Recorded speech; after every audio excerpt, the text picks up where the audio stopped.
Should we just talk here? I know. Okay. I'm just going to stare at this camera now, like this. CM Punk. Yes. How are you, sir? Hello. It's good to see you again. It's good to be seen. I don't know what I'm doing here. No, you look great. I'm going to fidget the whole time. No problem. Okay. Okay, so here we are. It is September 7th. We are 3 days away from your MMA debut. And you know what's interesting? Everyone, including myself, has been saying this has been a 21-month journey for you. But in fact, it's actually been a lot longer than that. It's almost been exactly 2 years from the moment, because when we found out about your signing was several months after you actually had come to terms with the UFC. So this is almost like a 2-year journey for you, right? Yeah, I mean, if you want to consider how long that I actually wanted to do this, it's a lot longer than that. But right. Yeah, 2 years, 2 months, 10 years, I don't know. It's all relative. We're here. Right. What is it like actually being here? Not in Milwaukee, not in Chicago. It's fight week. You're doing all the fight week things. You just wrapped up the open workouts. I have to admit, for me, it's a little bit surreal. Yeah, there's a little bit of that for sure. But I mean, when I was packing up the car with way too much shit, I might add, we were both excited, me and Ape. You know, throwing Larry in the car, get to go on a little bit of a road trip. I think we love doing that. It's probably the plan for after the win is to jump in the car and just drive around, go see different things. You know, travel for fun. You know, with each other, something that we've never gotten to do. Right. But this whole experience is awesome. It feels great. Even the sucky stuff, I'm trying to just enjoy, just roll with the punches. Does it feel like you thought it was going to feel? Is it different? I don't know if I visualized, if I visualize stuff, but I visualize like being in the cage and, the fight. I don't think I visualized, media week or media days or, I mean, if it was up to me, I probably wouldn't do any of it because, it's not like going to the arcade and playing skee ball. It's something you actively want to do. It's just part of it. So you have to do it. So you got to learn how to enjoy it. What's surreal to me is that the first time we did one of these sit-down interviews was actually standing in 2012. At that point, you were just famous guy who likes MMA, and the UFC happened to be in town.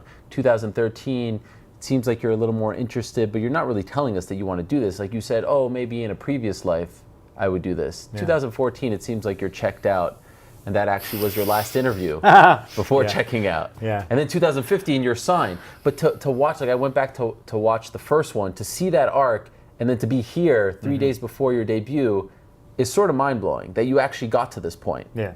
Kind of feels like a victory in its own right. I'm a crazy dude. However you want to assume how I got here, it's because I'm tenacious and I'm stubborn. I would think if I want something, I go out and I get it. Was there ever a point though that you thought you wouldn't get to this point? Was there ever a point with the injuries, the setbacks? No, I never get that negative. I get bummed. I think it's healthy to allow yourself to be bummed and feel shitty. But after a while, you just got to pick yourself up. The back surgery really sucked. But after a while, thinking about it, because my reaction was, oh, I'm going to have to hear about how, this is a phony injury and stuff like that. But then, after 15 minutes of feeling sorry for myself, I went, well, no, wait a minute. Like, who's saying that? It's not my wife. It's not my sisters. It's not my coaches. It's not my team. It's nobody who matters. So you can't focus on that stuff. So for me, it was just like, well, this is what I now have to do to get to this goal. So it was all about just extensively rehabbing my back, and it's the best thing that ever happened to me. A completely different person in the gym post back surgery. Really? A completely different person. Wow. Yeah. So it was really resisting what you were doing. It was holding you back. Yeah. Were you worried about it? If you didn't get to the point where you needed back surgery, were you thinking like, man, if I have to fight with this kind of back, when it was just sort of tolerable, was it a concern? It's hard to say. No, it wasn't a concern. I just assumed that, everybody in the gym was just like, that much better than me, and which they are, but I couldn't do stuff physically that I used to be able to, but I never equated it to, oh, you've been walking around with a herniated disc for probably 4+ years. Wow. And we don't know how long I had it, but that's, it was herniated so bad that they're like, we could give you a shot. It's not going to do anything. You got to cut that thing out. So that was That's how bad it was herniated. And I woke up post-surgery in the hospital pain-free. Wow. Like, and it was just something that was there bothering me that I just kind of ignored for the longest time. It was gone. So pre-surgery was the lowest moment when you found out you needed the surgery. I mean, I found out minutes before I was going to walk out to watch my potential opponent fight. You know what I mean? And I knew I was supposed to go in the octagon. I was like, can we not do all this? You know, like it was already set in motion, but I was just like, well, what do we, like, I have to get this surgery now. Like, why? What a strange range of emotions that must have been. That's why the me being in the octagon that day was just so awkward. Right. Because I was already checked out. Mentally, I was already like, I got diagnosed. That was what, a Saturday? Yep. So Saturday, hey, you have this herniated disc and it's really bad. Sunday, so they were like, Sunday we'll fly. I'm flying home to Chicago. Monday, I had the appointment to go see the doctor in Chicago, and I got surgery Wednesday. So I'm staring at Mickey like I'm getting surgery. But I wasn't telling anybody. So that's why it was so awkward. But there was never a point where you were like, you know what, let me just bounce and disappear, and all these people will shut up. That was never even an option. No. It's amazing. I don't think so. I don't know what the big deal is. It's just, What's amazing is because it did take longer than you expected, right? When you made that announcement with Joe Rogan, you didn't think it would be almost 2 years. No, and I didn't want it to be this long. Right. But, life happens. I remember Duke Rufus saying, when you joined, the team, I need a year. Let me have a year with the guy and then we'll talk. Yeah. Of course, it went longer. But when you guys were talking about, like from the very first day, when you guys were talking about his expectations and how ready he wants you to be for the debut, did you both feel like you'd feel the way you are now? Like, have you exceeded your expectations as far as preparation? Do you wish you had a month or two more? Do you get what I'm saying? No, I was ready like months ago. Really? Yeah, I don't think you can over-prepare just like you can overtrain for something. And I can't be, you talk about the moral victories and stuff like that. Like, I feel like I already won. I can't be more prepared. Obviously you progress in your martial arts career and you get better and you learn new things and, you can sharpen skills and stuff like that. But as far as the first fight goes, like, I can't be more ready. He told me that he sensed a big shift in your attitude, your preparation. The moment you came back and knew that you were fighting Mickey, I know you had the setback, but once you had an opponent, things changed drastically. Is that accurate? Yeah. Why? Focus, I suppose. You had a target. Yeah. It's hard to like, singularly focus on something if there's no target. Do you enjoy sort of sharing this journey with him? With Duke? No, with Mickey. Oh, with Mickey. He is part of the story, right? No. You need a dance partner. I mean, yeah, I got to fight somebody, but it could have been Does anybody. it bother you that it's him on this journey, that he's getting the rub, that he's getting some of this? No. No. Is he deserving of this? Sure, why not? I don't think he thinks so. Right. Yeah. What does that tell you? Tells me he already lost. Really? Yeah. So when you see him, what are you seeing? Are you seeing doubts? Are you seeing a guy who doesn't feel like he's ready to be here? Like, when you read the guy, if you do read the guy, what do you see? I mean, I haven't seen him this week, and I don't watch tape on him. I've seen his fights, but I just need to watch him the one time. I think me and him, as much as people don't want to admit, he's what, 2-0. I'm 0-0. That's a perfect fight. I think he trains to be the best Mickey, and I train to be the best Phil. He's not. There's not any tape on. There's barely any footage on him. So It's just like, how are we gonna try to dissect each other and stuff like that? Seems like a nice guy. This is business. So he hasn't said anything or done anything that really pissed you off, that got under your skin? No, I think he says things. He's a young kid. I think he says things that he feels, or he probably heard another fighter say, and he has to say. Right. He's gonna beat me in 40 seconds. That doesn't make me mad. That makes me happy. Right. Pressure's on you. What happens when you don't? What happens when I triangle you? What happens when I punch you in the face? That's what's so romantic about MMA to me. These two supremely confident people going in there. Right. And then when the lights are brightest, you find out. I feel like one can make the case that there is an incredibly low amount of pressure on your shoulders, if we're going to measure pressure, because so many people have counted you out already, and now it's on him to beat up the pro wrestler because they think that he's the favorite 4-1 or something like that. You sense that as well? I suppose I'm not really paying too much attention to it. I love the fact that I'm an underdog, though. Somebody said that to me. Yeah. And I was like, I'm all Han Solo. Never tell me the odds. But it's great. I would much rather be an underdog than a favorite. I've never been a favorite at anything in my entire life. A funny thing has happened, though, along the way. I feel like you've become a sympathetic figure. And maybe it's the show, but I feel like at first people were like really all up in arms, but now I'm getting a lot of people, even today, saying, man, I'm rooting for the guy. I want the guy to win. I like what he represents. I like what the story represents. Have you sensed a shift in that regard? No, not really. No. It's the same BS. No, I'm staying completely off of social media and everything, so I'm not. I'm assuming that's where you're sensing it from. No, people are coming to me directly, texting me. People don't talk to me about that stuff. Sure. Yeah, they're not going to say. Right, but on the street, I don't know if you've been just getting the feeling that more people are pulling for you as we're drawing near, because I have. I mean, when I'm on the street, like in Milwaukee, and even today, like I'm at the grocery store, and the guy's like, hey, good, get him set. And I'm like, right on, cool. Right. It feels nice. Yeah. A lot has been made of the fact that when you were in WWE, you were known as one of the greatest talkers, right? But you're not the entertainer here. You're yourself. You're not playing a character. And I feel like some people were hoping that you would play that character. And I don't know if the UFC officials were hoping you'd play that character, but you're not, dropping pipe bombs, so to speak. Right.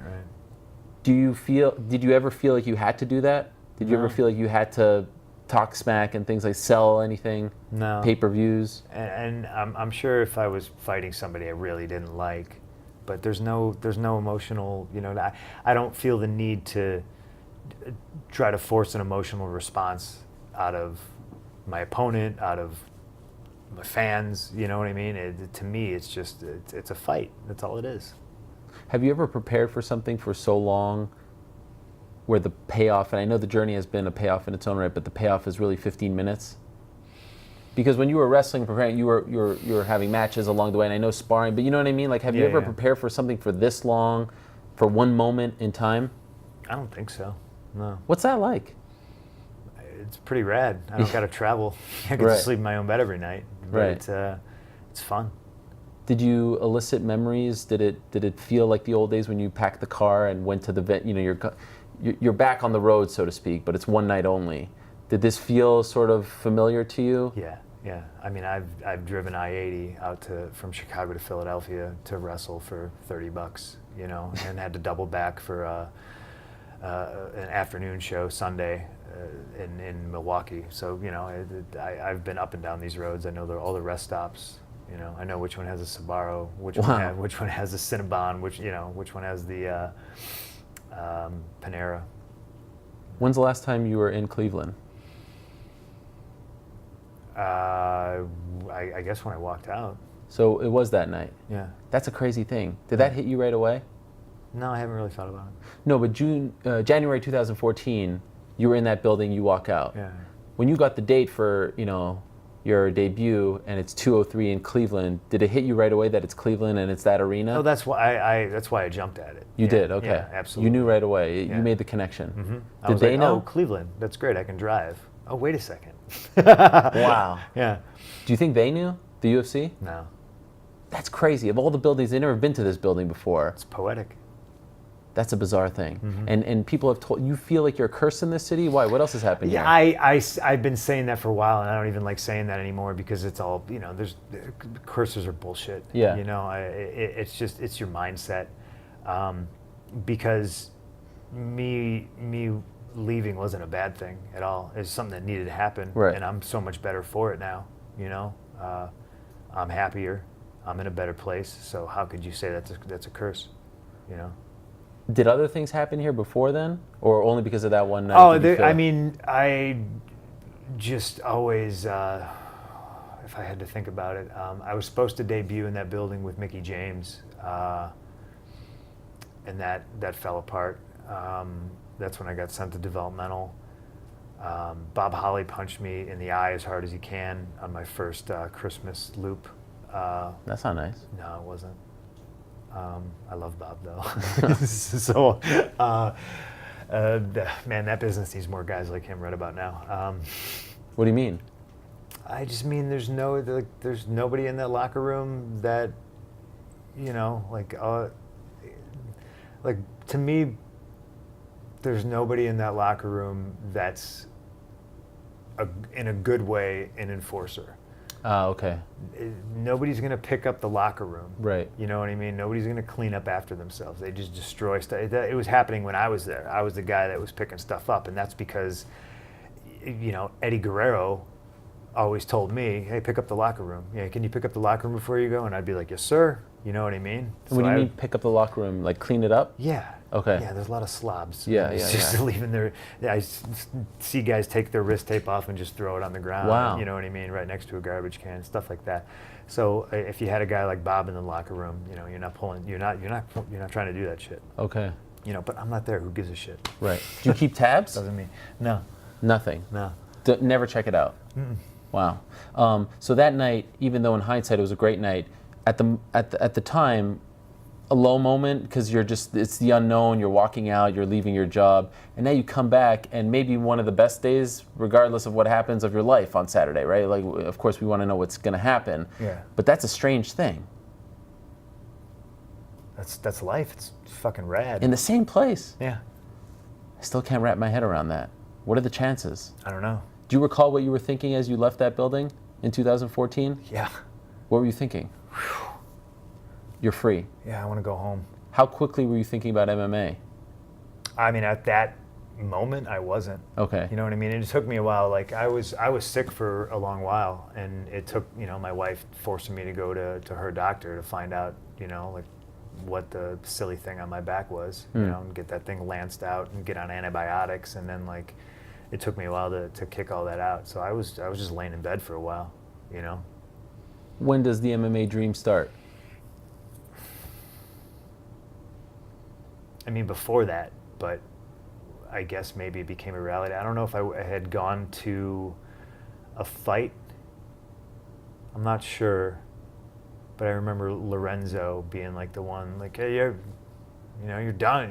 What's going on? You going back? You ever think of doing this? I was like, I think about doing this all the time, and it was an offhanded comment, and then I think from there it just kind of snowballed. How much do you weigh now? Right now? Yeah. When does this come out? Later tonight. You don't want to share. Why are you so secretive about your weight?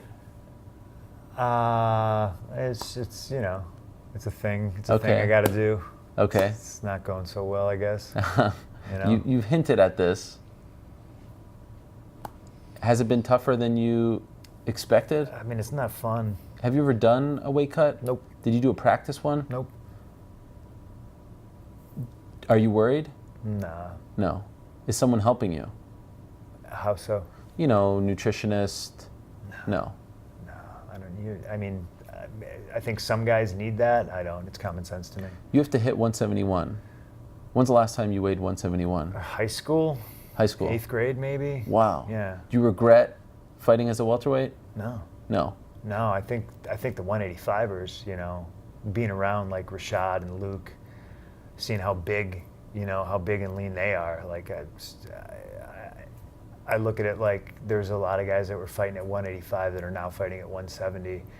That they're just smaller guys in that division because guys cut so much weight. Right. This is perfect. I got people in my gym who joke like, oh, you can make 155. And then I get angry about that. Was there a moment at the gym when they said goodbye to you, with Pettis there or Duke or Tyron or Ben? Like, was there a moment? Okay, the journey is now. We've reached that final step. Did you guys come together? Did anyone have a heart-to-heart with you and tell you what to expect? What was that last day like? No, I felt like I was in detention because Fridays is our wrestling day, and Okay. it's normally like the hardest day. And it winds up being my hardest day, my last day at camp. and I did the way things lined up. You got somebody from Embedded coming out to film you, and it's just like it's the last thing you need at that point. But I did strength and conditioning at 10, and the night before, Duke texts me and says 12:30 at the gym tomorrow. We'll go over stuff, and I was like, I never say no. If you text me right now, I'd split, go do whatever coach says. So I was like, all right, 10 o'clock, strength and conditioning. It's a bit of a drive away. I told him I'll be there, but I might be a little bit late. I made it in time, so I did 10, 12:30, and then 1:30 with the class. I was so exhausted by that point, but I'm not going live anyway because at that point it's just like, don't hurt, punk. Right, you know what right. I mean? So I just drilled with my wrestling coach the whole time, and it was more just about putting on a pace. But talk about blowing it out your last day, your hardest day. That was a rough day. And then when you walked out of the gym, like, what were you thinking? What were you feeling? I needed to go home and go to bed. That was I it. needed a nap. There were no emotions. No, it was go home, take a nap, and then assess how you feel and work out again later. This is about it. So there wasn't a nice little scene where I didn't get a parade or anything like that. No. You don't want that. No.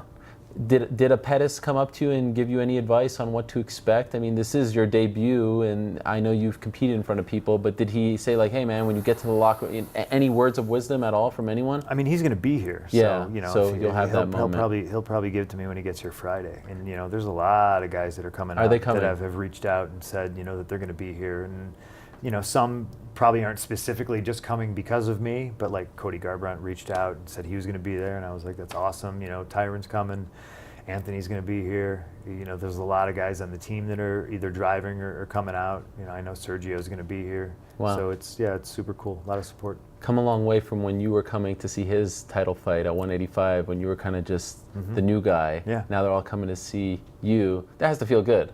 I mean, it's nice to have the support. You know what I mean? Like, you hear about guys say that the team that they're on is like a family environment, but it's true. So to experience that's cool. Did you watch the Evolution of Punk show? No. Why? I lived it.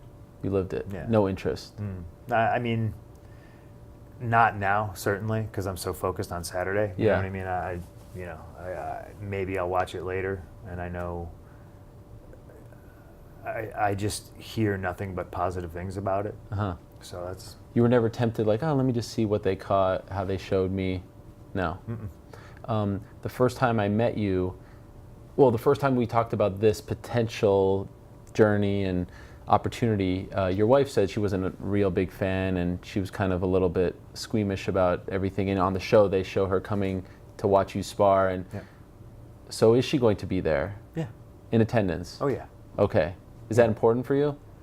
Well, we've discussed like where she's going to be. She's like, where do you want me? Because for her to be out in the crowd, she's a familiar face. You know what I mean? And I just don't want anybody bothering her. I don't want people yelling junk at her and stupid stuff. That's my wife, obviously. So, I'd imagine she'll probably watch it in the back. But that's just so she's comfortable. You know what I mean? I don't need anybody catcalling my wife. Of course. But she's obviously here to support you. What are her emotions? Like, you're about to get into the real fight now. Dude, she's more ecstatic that I have to wear underwear on a scale for Wayne? weigh-in. You know what I mean? She's like, That stuff. yeah, stuff like that. But has she ever like had a heart-to-heart with you? It's like, I'm a little worried, I'm a little anxious, because it did seem like everything from her is, I wake up in the morning, she's like, hey, you're one day closer. How exciting Really? is this? This is super cool. You're almost there. You can eat on Friday, stuff like that. Did she make the calendar? Because you guys were talking about a calendar. She didn't make the calendar. She made a whole bunch of food before we left and packed it up, put it in a cooler, and brought it with. What is the part that you're most looking forward to? Is there something that you're most looking forward to out of this week? Winning. Is there something that you keep... Just winning. Do you dream about it a lot? Yeah. Like, is this constantly on your mind? Yeah. Like, if I ask you what's going on in this corner of the world or with this news story, do you have no idea what's going on anywhere? Normally I'd probably have a good handle on things, but yeah, this week now. And a lot of times people say that they replay something going on, a finish, a sequence, a moment. Does that happen to you? Yeah. Can you share it? I'm big on visualization. I talk to Duncan Keith a lot. There's a name drop. There it is. Yeah. Chicago Blackhawks. Yes. I mean, good friend of mine, you know what I mean? And we swap training philosophies, recovery, you know what I mean? And it's great because he's just like me, where he's just like, I don't know if this shit works. Yeah, hey, do you do cryotherapy? Yeah, you like it? Yeah, I like it. Does it work? I don't know. Well, let's just do it. You know what I mean? So he told me, he's like, I'm big on visualization. You know, he's like, I do it all the time. You know, and I truly believe, you know, if you put something out in the world, McGregor's great at this. You know, I'm gonna knock him out. I'm gonna hit him with my left hand and, you know, the first round, and and then he does it. You put it out there in the world, you know. I truly believe it comes back to you.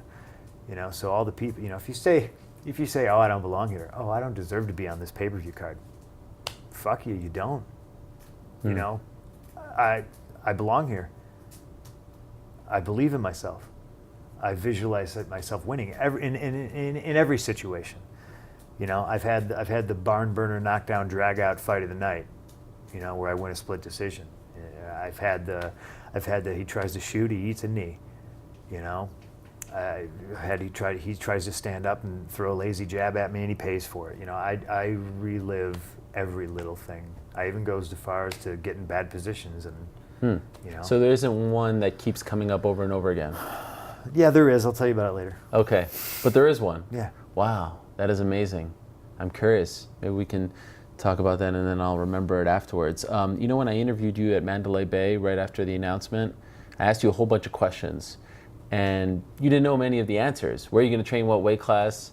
So it was kind of like a weird moment, but most of them have been answered right now except for one. Oh boy. And it's one I have a feeling you've been wanting to ask me whatever's coming. Well, you know, the problem is you've been asked, but I was hoping that you were saving it for us. Okay. What's the song going to be? Oh man. I thought I knew, and now today, listening when I was working out earlier, I heard a couple on my iPod in rotation, and I was like, ooh, I don't know. So you haven't decided yet? There's a top three. Wow. Yeah. When's the deadline? I don't know. They asked me when I checked in what my song was going to be, and I couldn't give them an answer yet. Okay. Yeah. You know what everyone wants it to be. Obviously. Something by Talking Heads. I don't know what. Well, it's your famous song, the song that you're associated with. Has that been ruled out? I came out to a lot of awesome songs in my pro wrestling career, so it could be any one of them. Cult of Personality, is it ruled out, or is it still on the table? No, it's on the table. It is on the table? Yeah. Wow. That place will go insane. You think? I think so. Do you think? Because I'm that guy where I'm just like, I don't know what the big deal is. Do people care?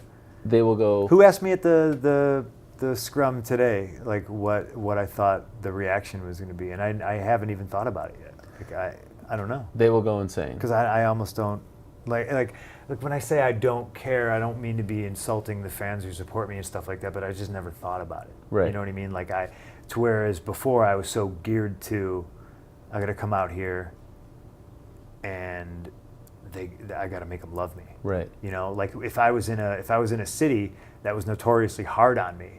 You know what I mean? Or like somewhere down south where like you see a guy like me, you want to boo, and I got to get, you know, like I would think about that constantly. Oh, I got to get him to cheer. Or if I was, you know, being the bad guy, and you know the best villains are so good sometimes people don't want to boo him, they cheer him. You know, so I had to deal with that in my career too. Okay, how do I get these people to boo me? I'm going to be so relaxed Saturday because I'm not worried about that. Yeah. So I haven't thought about whether they're going to boo or cheer either way. Historically, though, how do they treat you here? In Cleveland? Yeah. Really well. Really well. Yeah. Close to Chicago. Yeah. I would have guessed that you weren't going to use the song just because you don't want to blur those lines.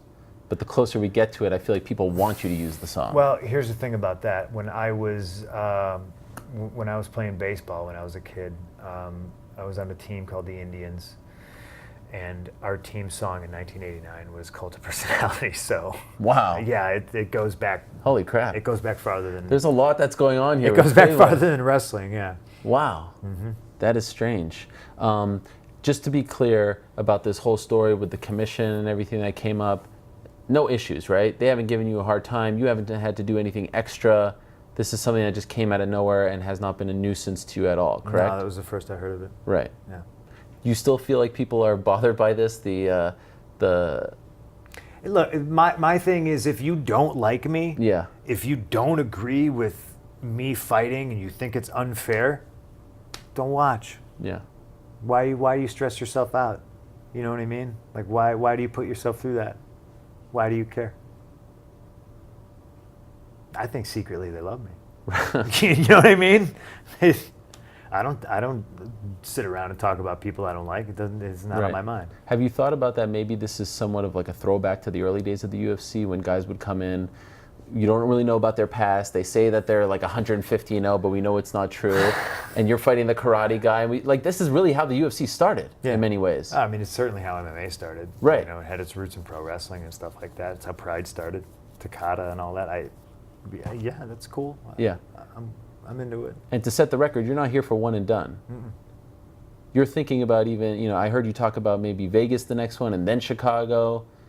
How many fights do you have? I brought so much stuff with me. I had to pack so much stuff. I think I just want all my fights to be in Chicago now. Okay, yeah. That would make a lot of Obviously, sense. that's not practical, but yeah. But would you want a long break between this and your next one? I don't know. I don't think I can answer that until it happens. Yeah, you know what I mean. See how I feel and everything like that. I'm definitely I owe it to Larry, April, and myself to take some time. She's done writing her book, so we can go on a bit of a family outing, so to speak. Go visit some friends, eat some food, stuff like that. Overall, and as we wrap this up, from the moment that I believe Lorenzo and Dana, they flew to Chicago to meet with you. Yeah, how wild secretly, was that? right? Yeah. That was like on their way. This is how baller they are. Like they stopped on their way to go talk to George St. Pierre. And you hadn't signed the deal yet then, right? No. And that was almost 2 years ago. I think it was October of 2014. Maybe, yeah. Kind of weird that you outlasted Lorenzo Fertitta, by the way. I don't know if I outlasted him. Have you heard from him? Yeah. Oh, he has. He's reached out? Yeah. Wishing you luck or whatever? Did you tell him luck is for losers? I hope you did. I'm sure I've said it to him in the past. Yeah. Will he be there? Probably not. I doubt it. I think the last time, I sent him a text, we talked about the sale and stuff like that, and I was just like, well, I'm sad to see you go. Hope I see you. Hope you stick around and stuff like that. So I'm sure I'll see him.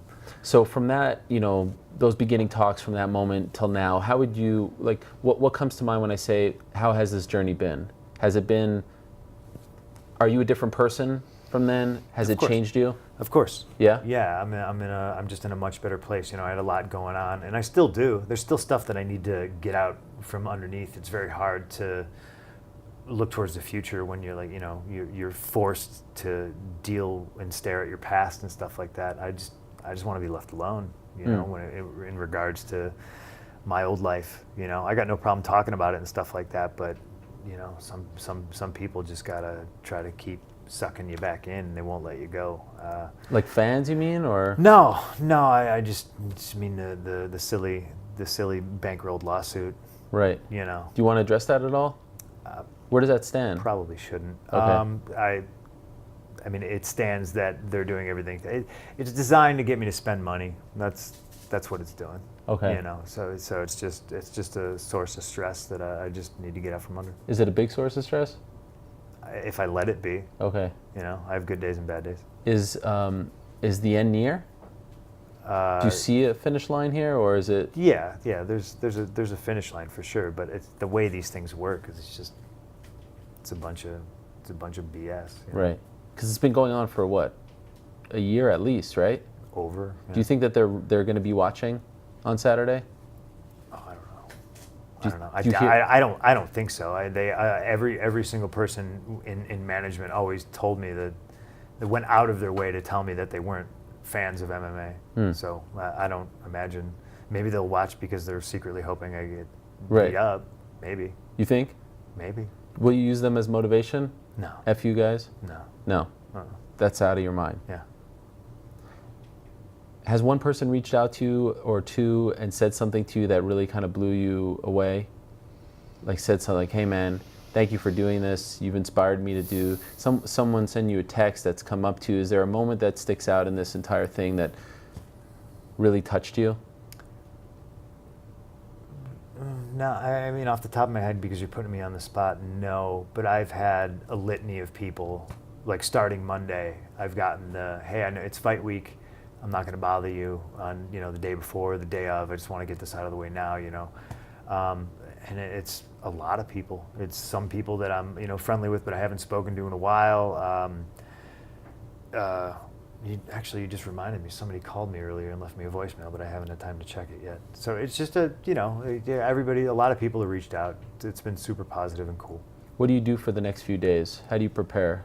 Mentally, physically, what is the week looking like? Well, I think the physical stuff's over. That's the hard part, and now it's just mental. But I've always been a super mentally strong person. I've never not believed in myself. So it's just sharpening that. It's just, sweating out some pounds and, trying to decide where I'm going to eat at 9:01 a.m. Friday. And then what do you think Saturday will be like? I probably won't sleep much. That's normal. Probably just try to relax, lay around, Do you think it will, getting to the arena, do you think it will feel like any match you've ever been a part of, or will this be new emotions, new butterflies? New butterflies. If they feel like the same old ones that I hadn't had for years, that'll be awesome. I'm excited about that. I said that at the scrum today. It's nice to feel like everybody has that fear. It's either fight or flight. I've always performed way better in high pressure situations, especially when I had people saying that I couldn't do it.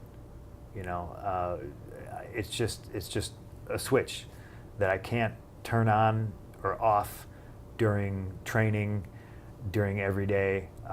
But when I got in front of the people today for the open workout, I felt it. It's just something, I don't know. It's something that I have. I don't know if I was born with it. I don't know if I learned it, if I nurtured it. It was gone for a very, very long time, and now it's back. So Saturday you get to see that.